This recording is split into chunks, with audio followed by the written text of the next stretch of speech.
didn't really have a planned intro for this video. And honestly, like until a couple of weeks ago, I didn't know if I'm going to come back to Gozyuzer.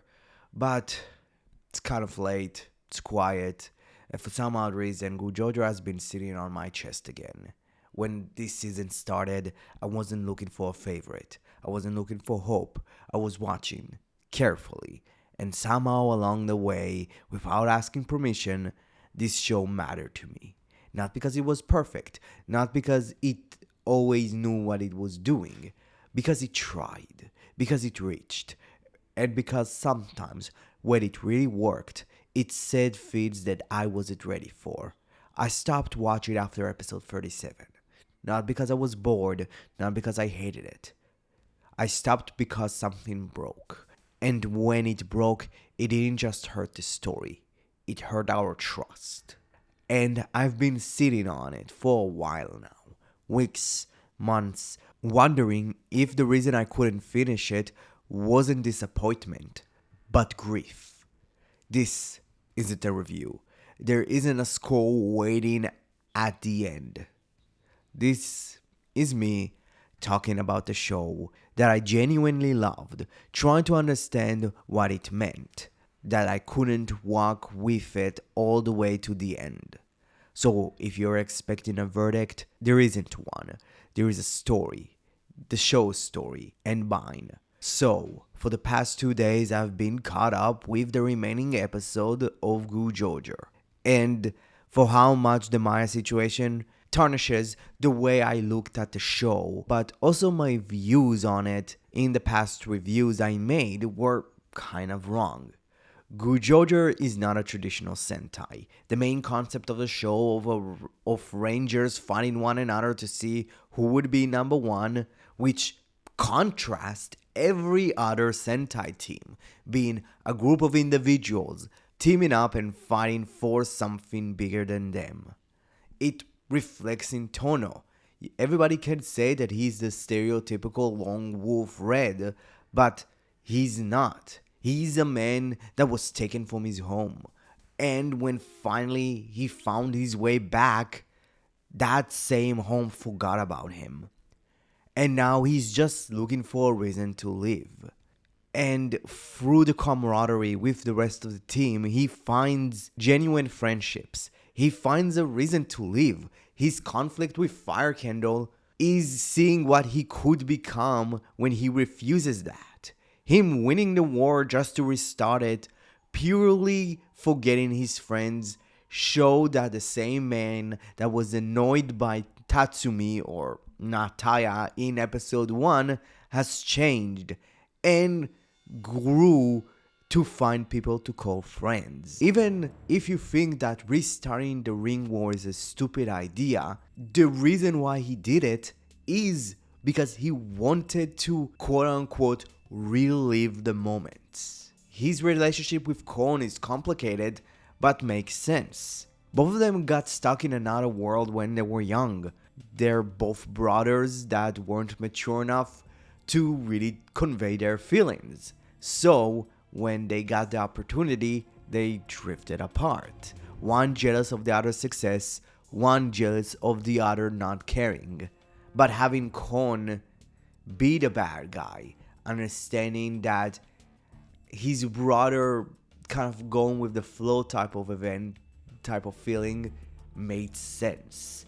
Having them bicker and having them fight for pretty much since Ko's debut was great.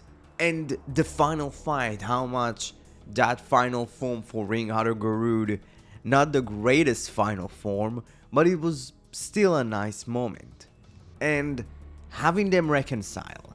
And yes, having Ko not actually die and gain another form that he is mostly in for the rest of what's left of the show was great. Being a part of Tono's arsenal was great. And in the end, he really becomes a true Sentai Red, but in a new light. It shows with the Origa Red two-parter being a representation of how we all see Tono as. an edgelord that believes that he can only live through fighting. But we see that he's a true hero. He's a person that didn't know anything else outside of hiding and fighting in a world that is not his and will never be his. So yes, heroes can come in all shapes, sizes, and personality. And that's what makes Tono kind of different. Rikou is interesting as the self-centered idol at first masking his true feelings. Feelings that he's not worthy for the fame because of his insecurity. A part of it is guilt, believing that that it is his fault that a lot of lives got hurt. But through his connection with Tono, seeing a man fighting because he can, seeing him change through his connection to Ichikawa, believing that he is responsible for the way she is today, hurts him, and him wanting to make up for it and fight and figure things out was brilliantly told, having him show his growth and becoming more confident, not arrogant, mattered. It showed that his comeback concert and he wanting to pull out shows how much that man wanted to perform not just for everybody's eyes, changed his view. And his relationship with Rei show how much he's still that naive little boy that wanted the attention and wanted to be an idol purely for the fame, but having him rejected, throw it away, and fight alongside Ichikawa showed how much he grew. And by the end, he became the man that he wanted to be. Kinji started as an old man not wanting to confront himself, his own disability of not being open-minded. He sees himself turning young again as an escape, believing that that's the only way he can do. But he discovers that his wish is a lesson of being a better man, that other would carry his legacy. He's not the most developed character in the cast, but he doesn't need to be. He's there to show that this fight and the people around him made an old man change his outlook. And by the end, he stopped running away from what he used to be. And now he's enjoying both versions of himself. Ryugi is interesting. He feels like he didn't really change at all.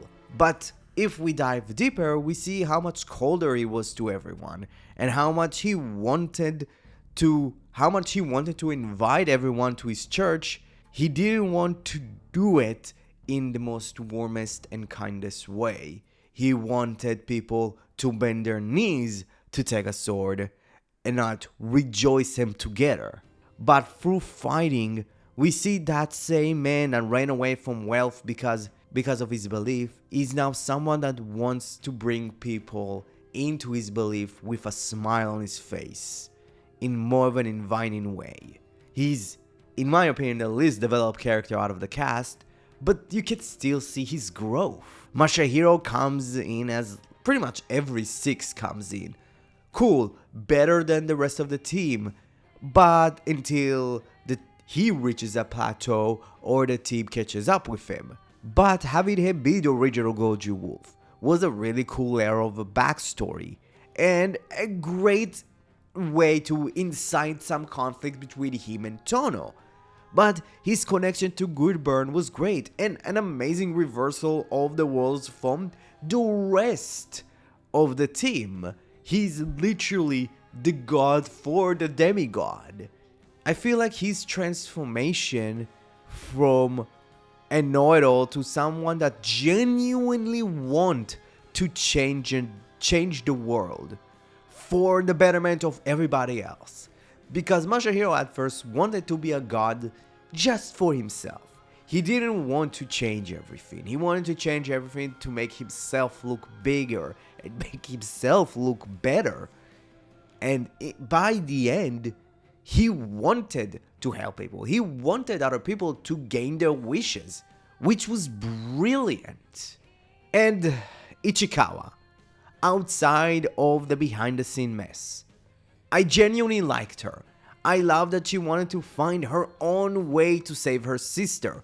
I just wish that she could have actually found a way and not rely on Masahiro waking her up. I love the way that she was being a detective, trying to connect the dots between all of the people that she could have believed took her sister. I love that she really grew to be this heart of the team, or I could say more of the instinct of the team. You see how much she grew to really enjoy being around Tono. You really see her and Riku's conflict grow, and how much those two grew to understand each other way more. And by the end, she's kind of the toughest character to look at. The Mai situation is still the one thing that would always hurt this character. How much I loved her, how much I understood her pain as Ichikawa. You can't understand the pain of an actress that was fired without any reason or cause. I just wish that Toei would kind of look at Ichikawa's story about making yourself better and open up, which is kind of the story of the entire team, their interactions with one another and their rivals, and it shows how much they grew from rivals to teammates to actual friends. Like, that was amazing. Like, everything around it was brilliant. And the bridesmaids were genuinely great characters. I loved Fire Candle's growth from being a being that was made just for fighting, and his entire thing is his confidence and his arrogance, and having him conflict with Tono, a man that doesn't care to win. He's literally fighting just to live on. Was great. When close to the end, the Brideman left No One World, and the way he saw it as a betrayal against what he was fighting for, and have this be the thing that turns him into the final bad guy, worked. Because outside of Bouquet, he didn't really have anyone. He had the Tega June that he looked up as a queen, and she didn't really appear to be approachable. Shining Knife and Sweet Cake never really were that glue that were there for him. It was only Bouquet, but she was pretty much the first one gone. So there was no one else to actually ground him. So he was alone. He understood that no one was there for not only him, but the people that they lived around with. So he decided to take Calamity's powers. And having this coincide with the actual finality for it. Him and Tono getting to fight. Him and Tono getting to have that final battle. And they open up. And you could say that it's odd that when Tono asks him, what are you fighting for? And Fire Candle says that he doesn't know. Because he actually doesn't. That's the point. He says that he knows. Kind of like how Tono says, I have a wish. And he always forgets about it. It's more of a masking of what my true feelings are. It's understanding. It's going up. Like, you can't actually have an actual wish when you're quote-unquote still developing. Bouquet was also an amazing character with an amazing growth. Her fandom for Rikou being shown really well. I just love her interaction with him, from an obsessed fan to someone that he can genuinely rely on. Even the small arc with Ribbon, finally getting to be an older sister to someone that doesn't see it that way, was great. Because outside the rest of the crew, Bouquet had more humanity in her than anyone else. And she was the one that just accepted it faster. Her growth, knowing that they weren't made just for one objective and they can do more, which did contrast well with Fire Candle. And by the end, it's not her story wasn't about an idol using his fan for his own benefit. It's a man and a woman trusting one another and putting themselves up on other pedestals, which was great. Shiny Knife and Mrs. Sweetcake were, well, they were fine. They didn't really have a lot. The small wrinkle of Knife being once a Calamity disciple was really cool. But after that one episode, the show just didn't decide to go further with it. They did bring back Cake after they quote-unquote killed her off, which I don't hate, but it lessened the impact. Like, I don't know, but in the end, they were just a really fun duo. Tega June was interesting, with her origins being a mystery at first. And around episode 15, we got to learn. And we got to really see her growth, finding her own way and understanding others and not herself above everybody else. Using the Tega family as a part of the story was great. You can say that the way that she turned good and the number one no one kind of was dumb and disappeared, but the point of it is the creator, a woman that lost her daughter, a woman that lost her family, and the only thing that she had was work. The Tega June found her family. The creator got her own new one. That's the designated driver. The designated driver for Tega June is the no one world, specifically in the moment where she gets her family. Which made sense, because here is the thing. Like, if you believe that the Tega June didn't care about Goodburn just because of his powers, no, because she genuinely wanted to care, and you can see she cares. Because she wants to be a mother. She always wanted.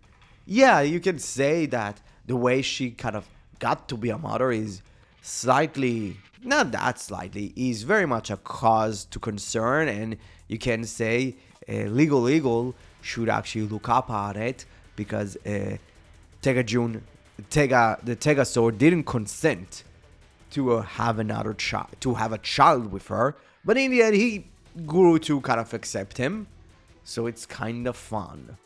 Kuon at first was presented as this looming threat that might overthrow June to be the main bad guy, and having his connection to Tono kind of made it obvious. That would probably happen.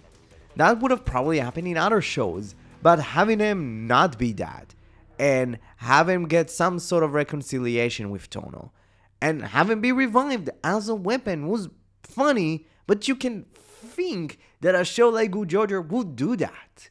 It would take a character with an interesting and a cool background, give him the best thing you can do, and then when you're done with him, not kill him off, and just keep him around, but in the stupidest way possible. Makes sense. I love that he was a part of the story. Not a big part, but he was a small part, but a significant one. That was great. And for most of the Calamity stuff, I did find it a bit boring. Rei was genuinely compelling. I found his story of being a surgeon that was dying, and now he's going outside of his oath and hurting other people to bring back his life was an interesting story. His backstory with Rikou was really great. I, just wish that Masahiro didn't just made him good, because I think when Masahiro did the whole new reset world, he removed Rei's I am going to kidnap Otto, and Otto was just going into a coma. And this is from what my understanding, he kind of removed Rei from that equation, and Otto was just in a coma, and Ichikawa was fighting to get something, her sister, back. I don't know, this is what I feel like. But the rest of Calamity was kind of forgettable. I don't remember even the two other Calamity, like the one from the movie and the one that appeared in the Origa Red, Ninja Red episode. I genuinely don't remember him. I wish that there were actual like 4 horsemen. I'm sorry, like this is the one thing I'm going to say that is kind of dumb about Calamity. This is the first time I'm actually going to go out of my script. The idea that the Horsemen of Death, because it was revealed to us, like in the penultimate episode, that the Horsemen of Death is just the foot soldiers. It's kind of dumb.